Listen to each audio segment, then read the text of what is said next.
a diehard, like I don't like the big brawny men or whatever. Like, actually, Oh, don't you? I mean, Your web Admittedly, history says otherwise, Tim. God damn it, Google.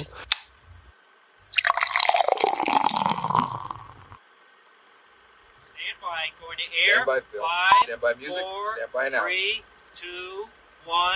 And fade up. All aboard! And a name on the front is a hell of a lot more important than the one on the back. Don't act like you're not impressed. Turn to page 394.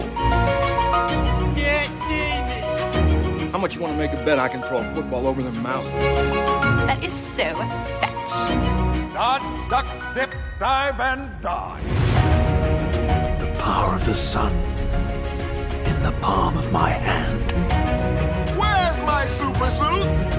Hey, Fat Lard, come get some dinner. Well, I am not drinking any f***ing Merlot. And I'm gonna try to forget the fact that you're a girl.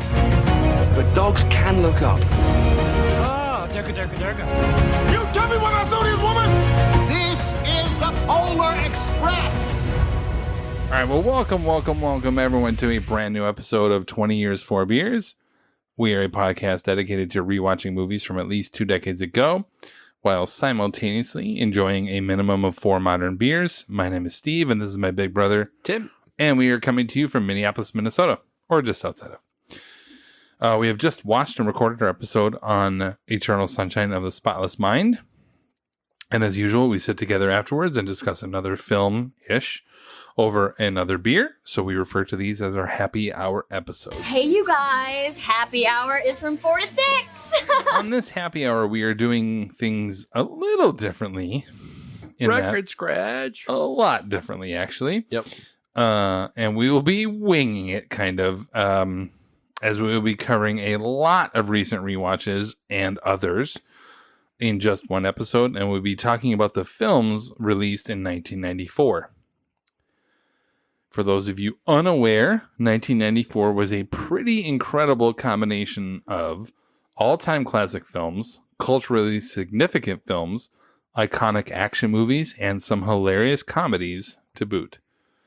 With the exception of 3 films that we will be covering later this year, Forrest Gump, Shawshank Redemption, and Pulp Fiction, we are going to be talking about some of our favorites from the year, some thoughts on the year, and Lord knows what else. We have no idea what we're doing here. Gonna be. And how maybe they've held up over the course of 30 years.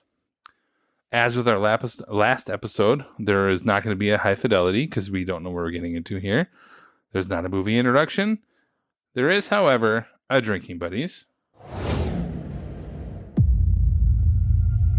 Come on, not my beer. With our reactions and verdicts to the movie out of the way, we move on to the reactions to our beers that we drank while rewatching our subject movie. And if you want to have sex with a disgusting bad brewer with a terrible attitude, This is where we take a look back at our beers and give our expert ratings for our Drinking Buddies. ugh, whatever. Hey, here's the truth. This is Drinking Buddies. Let's get weird. So before we jump into the films, we are going to have at least one segment that we'll be covering. Tim, what do we have for our beers this episode? We have the Distill Brewing option out of Normal, Illinois. Yeah, again, my favorite. Yeah, Which is funny because totally normal. Everything's normal. Normal, everything else. But they say they want to support flavor, boycott bland. Well, maybe don't brew your beer in Normal. Yeah. But it's their Deadhead IPA, West Coast style. And I think everything I've had from them has been completely meh. Yeah, It's not bad. Yeah, yeah, It's just like, meh. Okay, Yeah. it's not good bad. I like this one. yeah. It's like a 3.75. Yeah, the one I gave you to Me. take home, I'll be curious about Ooh. because I liked it a lot. In the tour bus one, Mm-hmm. I think I gave it a 4.25 or a 4.5 or something like that This is nice. when I had it. Not as like much of a bite as I would expect from a West Coast style. I feel like you should like punch me in the face, but I think from a It's not a hazy. produced West Coast. true. Yeah, Yeah, I like it. 3.75. Yep. I think I have I didn't rate it. I don't really, whatever. I'll go with a 4. It's fine. It's good. We don't have any Social Network here. You didn't do any Social Network, right? not. It's the greatest. You're like, I don't have to do any research for this. We're It just gonna wasn't sit here nice, and- like, let's just sit and chat. I know, and it is. So, okay. Because we were talking about, like, we started this, and we were thinking, like, let's do 20 years. It's like a nice barometer. We can keep it going. And then we're like, well, shit, there's a lot of movies that came out But, prior to that. yeah, okay. And we're like, what could be a thing?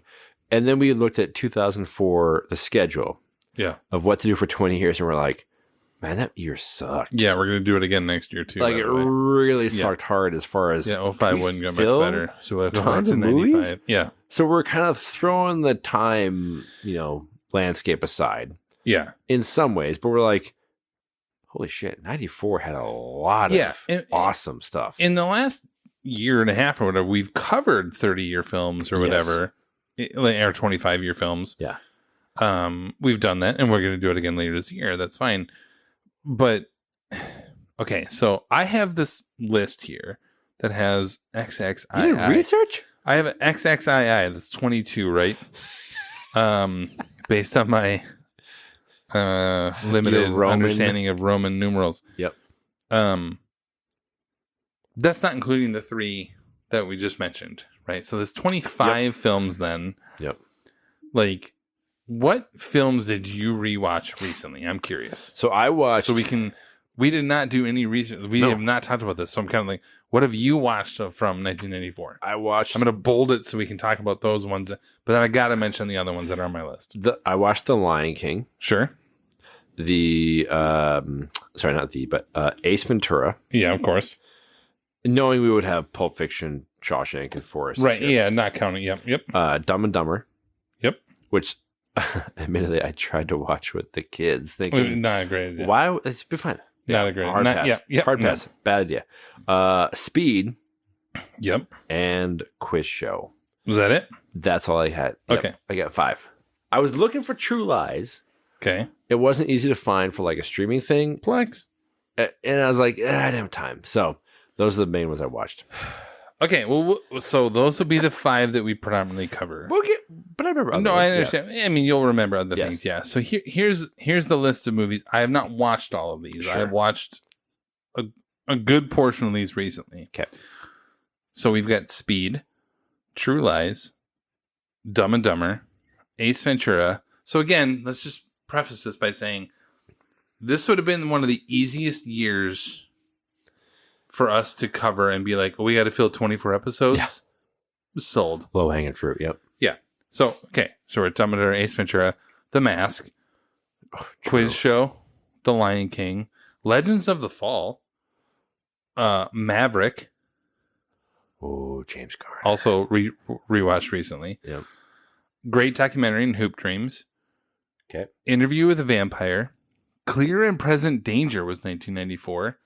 4 Weddings and a Funeral, up for Best Picture. Heavenly Creatures, which you've probably never seen, but Peter Jackson, Kate Winslet. Kate Winslet film. Little Big League, which is one of my favorite baseball movies.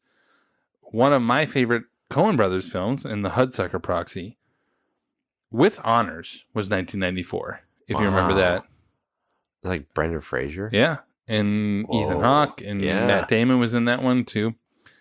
The River Wild. I'm surprised you didn't watch that. That was 1994, shit, Tim. You've rewatched that relatively recently. Yeah, I watched though. like So I'll give you that pandemic. one. It's so fantastic. I mean, City Slickers 2, I would talk about simply because City Slickers is one of my favorite movies ever. Sure. Natural Born Killers is that year. Sure. Blown Away was 1994. One of the greatest little 90s action films ever. And my favorite, I would say one of my favorite 90s action films in No Escape. Dude. Was 1994. Are you serious? Yeah. That movie is fan-freaking I know. fantastic. And that's just, so that's 22 right there. That's so great. And you just kind of go, man, 94 was a banger friggin' year. Yes. Not to mention 3 really culturally significant films in Forrest Gump, Shawshank Redemption, and Pulp Fiction that we still talk about to this day. Totally. And most people of our generation think Shawshank is one of the best films ever, if not the best film It's ever. my personal favorite. Right. Yes. And so you kind of go like, man, so we felt the need to say, we got to talk about 94. We can't pick like we did with LA Confidential. Yeah, like with a one. Right. Yeah. A couple. We could have picked a couple. And we could have picked more, don't get me wrong. But you kind of go, we got to talk about these. So, That's good. All right. I think the way this is going to go is we're going to talk. Well, okay, I don't want to start with Quiz Show because I'm really nervous that you're going to hate that movie. I was like, you haven't texted me about it at all. I've never seen it until this week. I know you'd never seen it until, yeah. Let's we'll save the end on Jim that. Carrey movies for a little bit. Sure. I want to talk about The Lion King. Yes. Did you watch it with the kids? No. Yeah, I didn't either. Well, I mean, Matt would have no interest with that that movie. What do you think of The Lion King after? It's actually for me. I've seen the show, the Broadway show more recently. Yeah, it's up on the wall, and I'm seeing it next month because it's coming here to Minneapolis. More reason than I have in the movie before this. But what did you think? So, admittedly, I think I've watched it with one of my children when they were really young. Audrey, I assume. Yeah. Probably because it's like, oh, it's like a animated movie, so no big deal. And I haven't watched it in probably a good 6-7 years. Mm-hmm. I forget how devastating Mufasa's death sequence is. Yeah. And I remember in the theater, it's heartbreaking, but now as a parent, and it's so sorry. Let me step back. It's an incredible movie. Probably my favorite Disney animated movie of all of them. Pixar, no matter what, the retelling of Hamlet, is so fantastic. You've got an all-time great villain.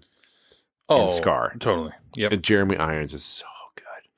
But it's the moments of the father-son dynamic that I was not prepared for watching again. Really, really killed me. No pun intended. It was so good. And it's a really dynamic film. You look back and think, man, Little Mermaid, Aladdin, Lion King, Beauty and the Beast was before that. And Beauty and the Beast. The string of those 4 movies was incredible. You mentioned the villains, though, man. Let's not forget that lost in all the shuffle of those 4 films, what brought the Disney Renaissance back, is the 4 probably greatest, 4 of the greatest villains in Disney history. But that entire movie is incredible, and the animation's great. The opening sequence is incredible. When Mufasa dies, it's spoiler awful, just awful. But I loved it. Watch it. I haven't seen it again in a long time, and I loved it when it came out. I mean, who didn't? It's so freaking good. And what was amazing to me watching it was how deserving Hans Zimmer was. I mean, stop it, right? For best score. It's unreal what he does in that movie. Yeah. To Die For. And then the Pride Rock sequence. Oh, yeah. So freaking good. So yeah, I love that movie. I watched him crying watching it. This is so damn good. I think for me, The Lion King, 94 has a few movies like this. So does 95 with Braveheart. Although I will still stand that Braveheart should have won Best Picture that year, but we'll get back to that next year. Next year. We talked about this in the past. I know the Forrest Gump effect that says I think The Lion King has this too, that people somehow diminish The Lion King as a film. Sure. Because of whatever the cultural significance it had. Man, that movie is good. The depths of it from opening sequence to end. Totally. It is not my favorite Disney film. Sure. Beauty and the Beast is, and will probably forever be. For the same reasons that from the opening sequence to the end, it is, and it hits on depths that just don't happen anymore. Disney doesn't make them like that. Pixar doesn't make them like that anymore. Although we'll see. because Inside Out 2 does look interesting. I literally did not know they were making a sequel until now. And until right now? Right now. Oh, go watch the trailer. Ooh. Oh, yeah. I am on board for it, especially because as your kids get older. Oh, I'm excited. Yeah, because Riley, well, we're off topic here, but Riley's like a teenage girl. Okay. Makes and sense. so there's new emotions. Sure. Anxiety. Okay. Ennui. I love how anxiety, ennui. Okay. I love it. What's the other one? Embarrassment. Right. So you have these new emotions come in and take over as what happened. Dude. Okay. Yeah. So you kind of go, so it's out there. Don't get me wrong. But those are different kinds of storytelling from Lion King. Lion King is this weird, like you say, a Hamlet style story. Yes. One of the best villains ever in Scar. Yeah. Lion King doesn't just hold up. It just continues. It gets better. The animation is still great. Right? But it is that music has no business being as good as it is. Yeah. It's one thing to have the great songs, but the actual score is like, you're in a Disney movie, Hans. You did not have to bring it so hard. Yeah. You misunderstood the assignment in the best way possible. Yeah, I cry every time I hear that score. I can't wait. I want to try and get to Hans Zimmer live. We have to. In September, and I hear it's being kind of sold out or whatever, so maybe secondhand. But either way, I want to hear that shit live. Yes. So, okay. So Lion King holds up 30 years on. Of course. And I kick myself so freaking much that the premiere of the Lion King stage show was in Minneapolis. Yep. And I was like, hard pass. And I'm like, God. And you've never seen it. No. I should have reached out to you. So freaking annoyed. Do you want to go? I or never went. Yeah. Oh, I'll get this someday. You may. Okay. Yeah. Okay, so we're going to kind of stick quick to the ones that we've both rewatched. Yeah. But in this case, we'll talk about including one that you didn't rewatch recently. We referenced recently in actually just recently, wasn't it? I can't remember. Was it Mean Girls we talked about this with like the best like 3 in the 1 year kind of a performance or whatever? It was a different one with Ace Ventura or Jim Carrey, but yeah. No, but it was, you talked about, no, we did with with High Fidelity. We talked about with like a 2 and right, and I talked about Sidney Poitier back in the day or whatever. Yes. But we're going to talk about Jim Carrey here because we do have 1994 with from a comedic standpoint, it's the greatest 3 films ever. We have Jim Carrey, who we just covered in Eternal Sunshine, in no particular order. I think it was Ace Ventura, Dumb and Dumber, The Mask. Yes. In one same year, which is just absurd. We both rewatched Dumb and Dumber and Ace Ventura. I rewatched The Mask. But we're going to probably focus more on the first two. I like The Mask a lot, and I think it has held up really well. Yeah. I was surprised at how much, not Dumb and Dumber, I was surprised at how much Ace Ventura still made me crack up. Oh, God. Like, all of a sudden at work recently, not me, somebody else, said, why don't you cry about it, Saddlebags? And I was like, this is the greatest thing ever because I just rewatched this movie. Litmus test. Yep. I was like, exactly. I was kind of like, and she was like 4 years younger than me or whatever. And I'm kind of like, man, I can't begin to tell you how much I love Dumb and Dumber still. My son and I watched it together, really loved it. He's older than your kids are, so much more age appropriate in terms of watching it together. The whole selling a dead bird with a thing, I was like, oh shit, didn't remember this. That did not go well with the kids. But yeah, meanwhile, when we were kids, we're like, yeah, sell that bird. Yep. Give me $20. Stupid blind people. Anyway, we're like, oh god, yeah. So not only are our kids who are teaching empathy and stuff now, like to teach, like we're teaching our kids like respect people with disabilities, whatever. They're selling dead birds to disabled kids, and we're just dying of laughter back then. I'm like, it was funny. Why is it funny, Dad? I don't know. I'm a terrible human being. So sorry. Polly want a cracker? It is. Dumb and Dumber is by far and away for me, and I love Ace Ventura. I watched it constantly as a kid. Yep. But Dumb and Dumber to me is still the best of the three. Absolutely. But I'll be damned if I don't find Ace Ventura outright inappropriately hilarious. So good. I love it. And like from a entrance into kind of the world, from an actor standpoint, like oh man, swinging for the fences. Yep. Jim Carrey and Ace Ventura. Yeah. When he buying into the bit. Yes. Yeah. When he does sorry, let me step back. Say nothing of it doesn't hold up over time of the like transgender villain. Oh no. Like it doesn't work out well. Like the whole like Einhorn Finkel and Finkel mental is not illness no. transgender. Yeah, that is doesn't hold up. No. That being, E and F are not a part of the LGBTQ community. I get it. That being said, when he goes to the mental facility to try and infiltrate it, and then does the football sequence. Oh yeah.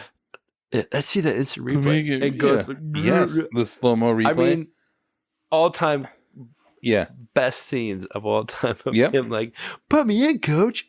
And I'm like, that's Jim Carrey. Yep, like the best version of that. Yeah, which is amazing. But I agree, Dumb and Dumber is like a thing we quote all the time. And it's amazing, and not just Jim Carrey, but Jeff Daniels. Oh, it is so underappreciated in that. Yeah, I've seen some interviews about him. Yeah, and he picked it because he was more of a dramatic actor at the time, and he picked it on purpose. Yeah, but their connection is just perfect. And I will die on the freaking hill that, in my view, one of the funniest things of all time is when they get to Colorado, and he's choking him, and after having hands that are so cold. And he's freaking out. He's like, Harry, your hands are freezing. You had extra gloves the whole time? Yeah. It's the Rockies. It's the Rockies. He's not choking because he's being choked, or he's not like freaking out because he's being choked. He's They're freaking cold. out because it's so cold. Because he didn't have an extra pair of gloves.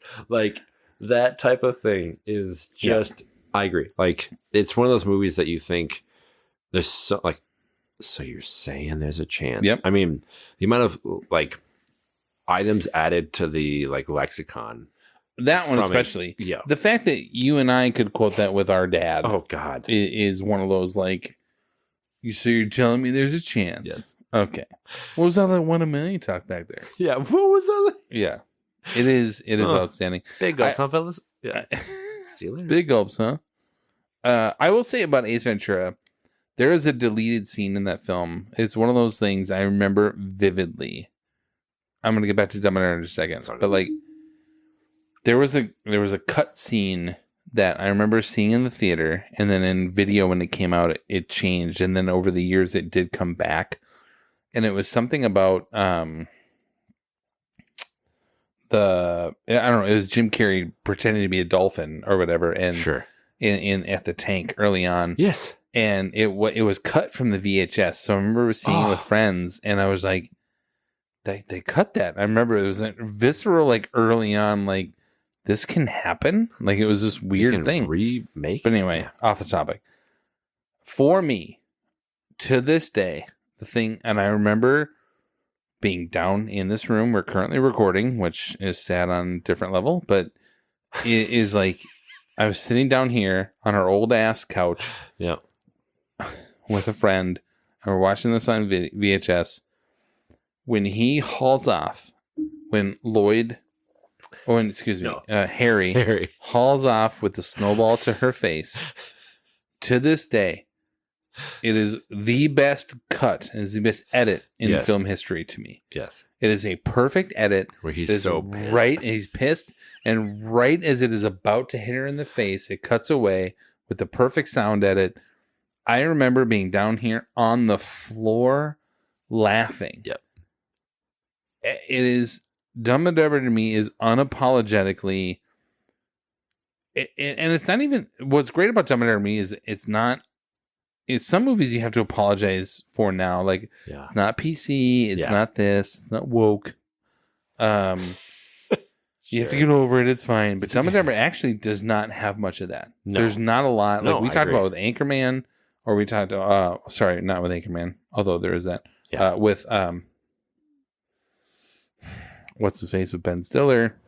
Zoolander. Yeah. You kind of go like, there's something, oh God, this is, and even Dodgeball, we'll talk about a little bit later this year. You're kind of like, you kind of have to apologize for. Dumb and Dumber has this great little sweet spot of being offensive, but not offensive to, it's offensive to like everybody. Yes. Oh, it's so great. Like mock, see, see, like exactly. There you go. It's terrible, but they're just. But it's not. It's under the guise of like these are just idiots. These are idiots the whole way through. Yes. Oh man, love it. We didn't talk about The Mask because we didn't both watch it. I will tell you, go watch The Mask again. It still holds up. It is a perfect example of a studio who understood. We have this person who is about to skyrocket to fame. Yeah. And we're just gonna like literally let him do whatever he wants. Yes. But still a decent story of Stanley Ipkiss. Cameron Diaz is like Cameron Diaz. I will always like primo entrance of a new star. Just stop it. You go, man. Just stop it. That's Cameron. But she's also good in the movie. Exactly. It is really good. It's not as like eye candy. Yeah. She's really good. No, she's actually really good in it. Yeah. So those three from also 94 is amazing. Any other thoughts on those three? No, it's good. I know we're just winging it here. We're just riffing. I love it. We're going to talk about two of one of the best action films of the 90s in very different ways, but one of the best. After rewatch, I would say it's one of the best action movies of all time. So before we get into the first, the Jan de Bont one, I will tell you, I watched True Lies with my son. I was thinking he would like it. He did not. Because ultimately what True Lies does is it is this like homage / turn on its head of some of the traditional action films that came before it. Sure. And like what current 15-year-old? Yeah.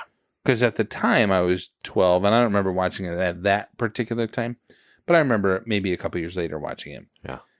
But like the nuance of it gets lost a little bit in it, but I'll be damned. Like, okay, first of all, it was a little weird when Jamie Lee Curtis starts doing the striptease. And I looked over on the couch and I was like, I'm watching this with my 15-year-old kid. It's a little weird. And I even said it out loud to him. I was like, it's a little weird. It's going to get It's a little weird. Yeah, it's fine. There's no nudity. We have a general rule of not watching films with nudity together. Yeah. But like, that aside, man, that movie for film fans. Yeah. Like, I recently rewatched because I just had nothing else to do. The Last Action Hero. It's kind of like that for adults. Like this, like love of just stupid action movies, old school Hollywood. You know, like in the 90s, all the terrorists were, Middle Eastern and I get it. But I'll be damned if True Lies isn't just a ton of fun. Tom Arnold is outstanding. Bill Paxton is just weird. Bill Paxton along the way. So I don't know. I love True Lies, so I don't know if you want to say anything on True Lies specifically. I just remember like it was like peak Arnold action, but then like the combination of his like machismo from the 80s with as he was moving into like the comedy aspect. Yeah. So past like Terminator, which is fantastic, but like let's lean into this guy being like a comedic actor. And he does a good job. And he's so good in that. And then you pair him with Tom Arnold, which you're like, what? Tom Arnold. Two of them are so freaking good. Yeah. And the whole like, I'm going to lie to my spouse. Like, I haven't seen it in a long time, but I still remember it was so. And like, again, a James Cameron, let's like lean into all these aspects of like we're just gonna go for broke. And the action's great. Like the helicopter sequence, it's just on the bridges and stuff. Yes. Yeah, that's outstanding. it's so good. So, aside from True Lies, I already teased it. Man, a film that not only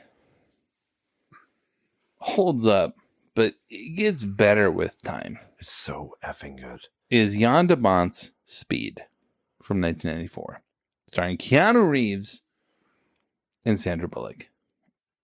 What do you got? So I've long like professed that I think Die Hard is quote unquote the best action film. Nope. But I agree. Until rewatching this and be like, there's like a sub split where I think of like a Die Hard, like I don't like the big brawny men or whatever, like action. Oh, don't you? I mean, Your web Admittedly, history says otherwise, Tim. God damn it, Google. I think of like a Die Hard type aspect, like where it's like a suspense thriller. Yeah. But watching Speed again, I forgot how absolutely perfect that film is.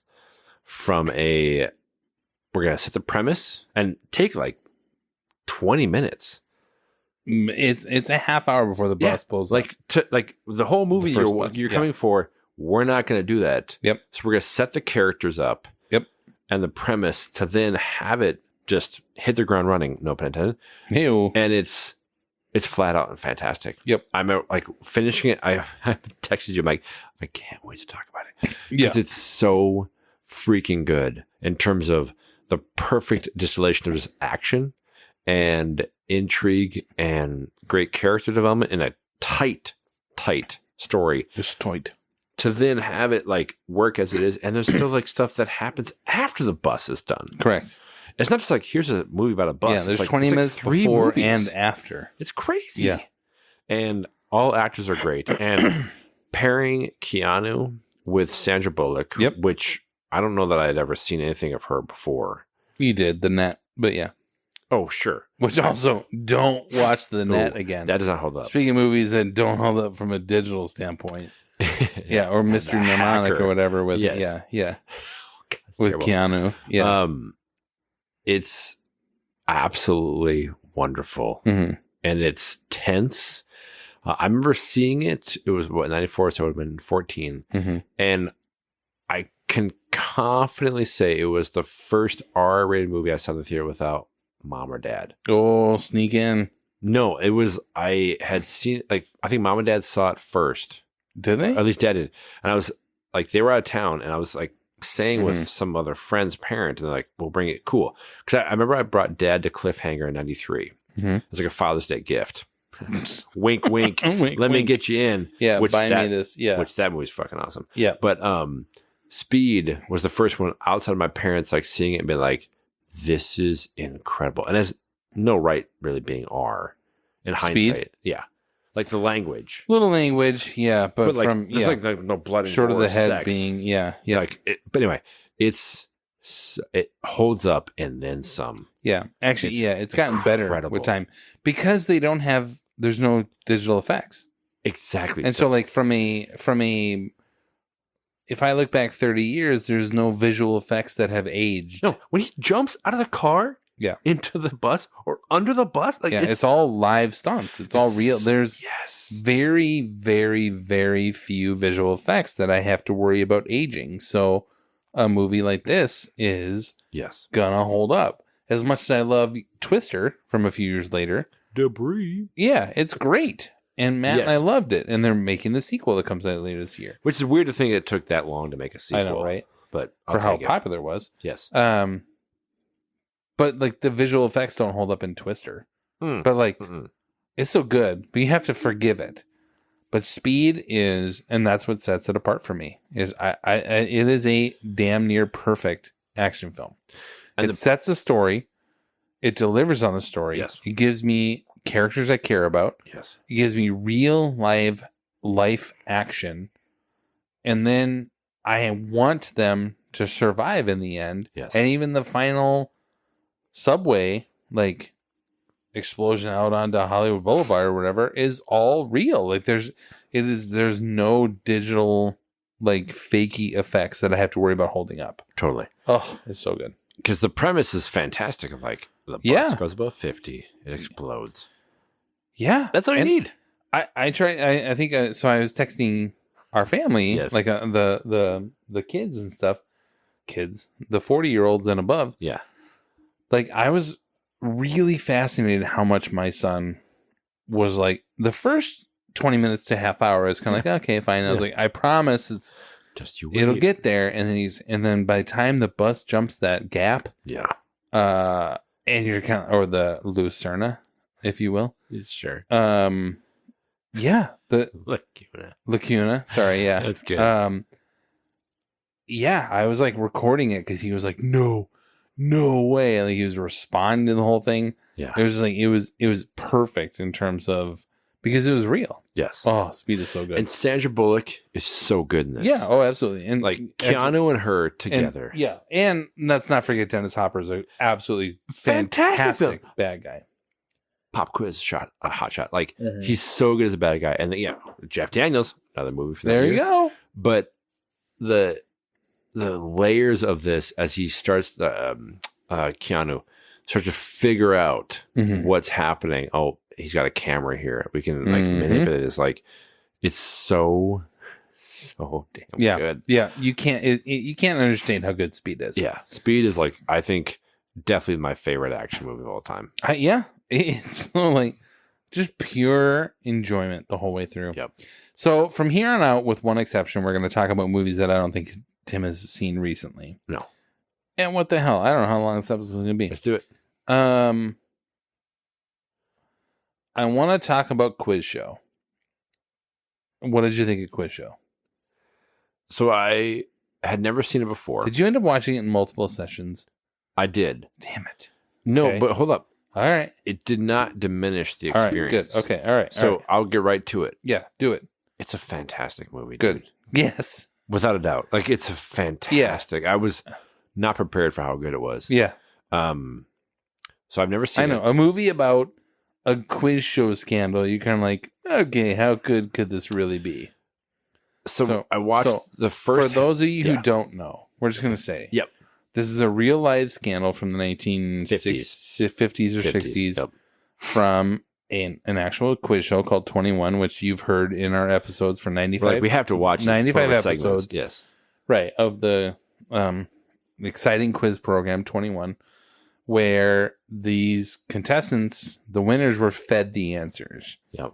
And that's not a spoiler. It's just known. Yep. It was and what happens is you have this in the movie, you have an established champion being replaced by a more attractive, younger, yep.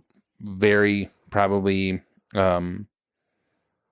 academic Yep. version of this person. Yep. And what happens in this when that starts to fall apart? Yes. Just starts to unravel a little bit. That's kind of the essential sort of underlying story of Quiz Show. Yep. And that's even underselling it a little bit. But anyway, and then the government investigation into it. So go ahead, Tim. Sorry. What? So it was up for Best Picture. Rightfully so. And I'm shocked I've never gotten around to seeing it. Totally. Because I was like, Yeah, when you told me I hadn't seen it, I was like, you got to be kidding me. I was like, really? Oh, no. I'll get around to it. This is one of those movies that I will die on before people. Like, you have to watch this movie. It is. I was truly shocked at how good it was from like half an hour in. Yep. Like the premise is like, oh, this is all rigged. I was like, how are they going to sustain this for another hour and 45 minutes? Like it's a long movie, but not a bad movie. Like no, boring. Like, and what was shocking to me in a great way was like, you think about now, okay, we're talking about a movie 30 years ago, and the premise of the movie when it was filmed was 40 years prior. Yeah. So 70 years, you think about how quaint it is that a rigged quiz show would be a government oversight scandal. Yeah. When we have reality TV now, which is clearly fake, like Totally. all the stuff that we've come to I wouldn't say appreciate, accept. Take advantage of even. Yeah. as entertainment mechanisms, Yeah. it seemed so quaint and nostalgic. It is so much more than that. Like, what I loved was there was no like villain or hero. Yeah. The morality tale of this, of a real story, is not unlike a Greek tragedy without like the tragedy aspect. Yeah. Where watching it of like, what would you truly do to like maintain or protect your reputation? Yeah. That I did not expect when I was watching it, in terms of the academic aspect of this like well-known college professor and their like esteemed intelligence being called into question. Right. But what was really great was the main investigator, Rob Morris, Goodwin, his character. Yes. As he starts to get involved in this and thinking, I'm just going to take down the powers that be. Yeah.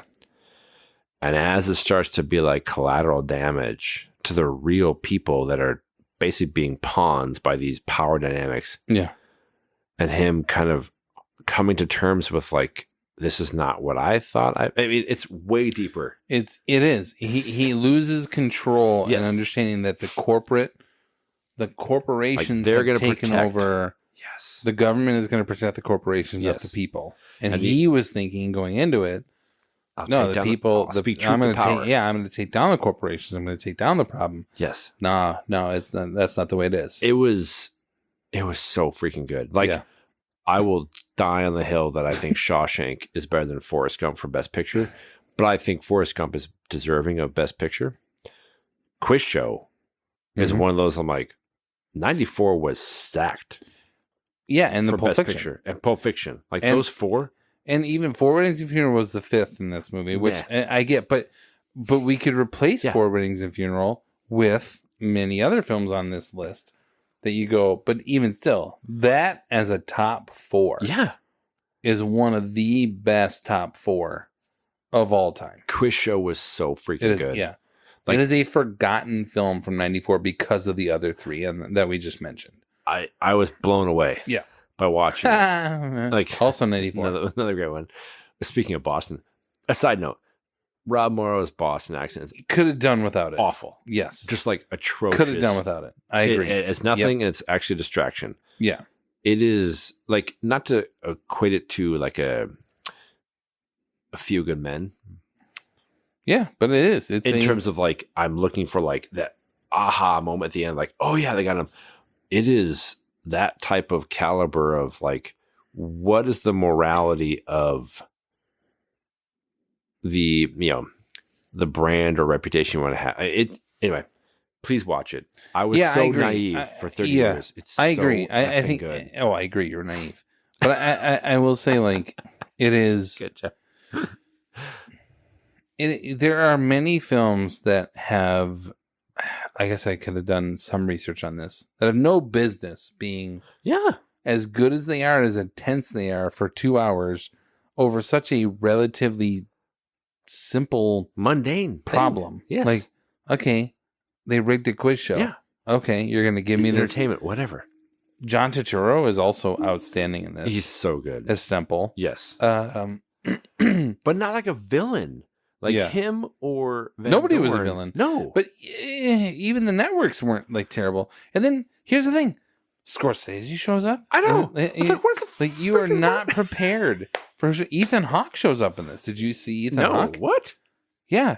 In the professor, like he's a student, and when he gains all this fame or whatever, I didn't have my notes out or whatever, but yeah, Ethan Hawke shows like you're just Mira Sorvino's in this, like Martin Scorsese's in this, like you're not prepared for the level of fame of people who are in this film. Yes. In small roles along Very the way. small. And again, this is to me Redford's best film. Without a doubt. And I don't think it's close. Oh, and he's got Ordinary People, and he's got Reds, and he's got I do this all the time. Oh yeah, not Beatty. That's Beatty. But River runs through it. Yeah, but just like yes. This is Redford's directing best film. It's so good. It is outstanding. I love this movie. I will watch Quiz Show as many times as I can until people realize it is a top 4 film of that year. You can throw it in whatever order you want. Yes. But for me, I have always loved Quiz Show. And I didn't watch it. I didn't watch it till the late 90s. Sure. Because I was 12 at the time. Sure. I'm not watching. You guys had seen, you and Audrey saw Shawshank, I think, in the theaters, right? Yes. I didn't see Shawshank in the theaters. I saw Forrest Gump with the family. That was the only one of these I had seen. Yeah. Pulp Fiction? You think I saw Pulp Fiction? Right? Yeah, no, it was no, a few no, years yeah. on, right? Yes. So it took a while, but as I look back on 94, man, I cannot talk about Quiz Show enough. I'm so glad that this was part of our thing because, holy God, it was. Even I saw it. We were watching it, and my wife was like, "You've never seen this? Oh my God, it's She so hadn't seen good." it? She hadn't seen it? She was Oh, like, good. "You've never seen this?" I'm like, "I just never got around to." It. It's like, "What?" Yeah. Yeah, it's Yep. so damn good. Speaking of movies, I will speak about forever. I want to talk about Maverick for a little bit. Oh God, Um, I'm so disappointed I didn't watch it. Oh, Maverick to me, it's probably been 15 years since you watched it last or whatever. Easily. I watch it every few years, to be honest with you. Yeah, Maverick is one of my top 5 sort of remake. It's a TV show first. I get it, Yep. but we're not talking about the A-Team, and we're not talking about even Mission Impossible, which was a great first, Yep. but my Even God. though I hate that they made the main protagonist the villain, but whatever. I get it. Yeah. But Maverick. Yeah. Maverick is so good. It's so We're getting delightful. it a little bit. We're going to start rambling a little bit more than we already have because Tim hasn't watched these more It's recently. been a while. If you have not watched Maverick ever, watch it. It's outstanding. It's one of my I love that movie. I love Maverick. It is non-crazy Mel Gibson at his best. Yep. It is James Garner at his best, and we talked about him with The Notebook. Yeah, he's really. Is there anyone who just oozes machismo, whatever, that charisma, Like the swagger, as the he's kids got. would say, no, the Riz. Yeah, we're not going to go through all 25 of these, but I will say Maverick was one I rewatched recently that was Nice. outstanding. And the only other one I really want to talk about here is, maybe not the only one.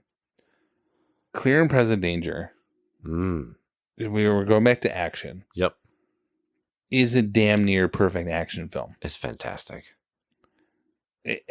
Better than Patriot Games. Oh, it's easily better. Which apparently they're remaking, I guess, or they're redoing Patriot Games or something like Really? that. So, yeah. I'm just speaking off the top of my head. But yeah, Clear and Present Danger is the best Jack Ryan film, and I love. Don't get me wrong, Hunt for Red October is great. Yep. Clear and Present Danger is the best Jack Ryan film. It's so good. It is so good. Everything about that movie. Every time I hear the name Moira, the machine is still on, Moira. I always think about. I always think of Clear Present Danger, and Willem Dafoe in Yes. and early Benjamin Bratt. Oh man. Clear and Present Danger is a wonderful film. The sniper scene, Yes. where they do where he's come up to the group, he's got that sniper, how did you get so close to me or whatever. I love Clear and Present Danger. And when he goes so to good. visit and then the a car attack sequence. Oh, in Colombia, Ecuador, wherever they are. Colombia, it's so good. Yeah. And I've never seen a movie like that, again, pre-digital, where it's so intense around a printer. Oh yeah, where he's going, but yeah, back and forth to print off a type of thing, Kittredge? That's not Kittredge, but the actor, to print off something and find it to save it before you delete it. It's so intense. Oh, I gotta watch it again. Yep, you do. It's so good. And Harrison Ford, peak, just wonderful. Him as Jack Ryan was so fantastic. Yeah, love it. Yeah. Nice. Did you want to talk about The River Wild or No Escape at all? I want to talk about River Wild. Yeah, you've watched that. Yeah, during the lockdown. That movie is fantastic. Yeah. Meryl Streep, for all that she deserves for like accolades and like she's kind of like she gets nominated all the time. Sure.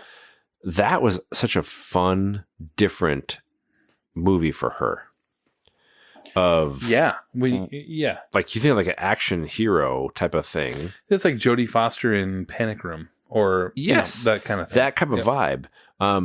And you throw in Kevin Bacon, David Strathairn, John C. Reilly, David what? Strathairn, whatever. Yeah. It's one of those like you look back and go, it is intense and like, oh, no big deal. On the Benjamin Bratt, speaking of him, he's in that too. I love that movie. It totally holds up. I agree. Yeah, the suspense in that really holds up. Yes. Yep. Who directed that? Curtis Hanson. There you go. That's right. Talked about it a few times. Oh, it's so freaking good. I'm surprised you hadn't like rewatched it recently. I honestly hadn't thought it was 94, but when I watched it during lockdown, I'm like, this movie is so freaking good. Well, next time do research. I will. That's a thing. Yeah. So the one thing I want to talk about is No Escape. Yeah. Ray Liotta. And I don't know. The Matt Dillon's brother. Matt Dillon's brother, like the younger brother.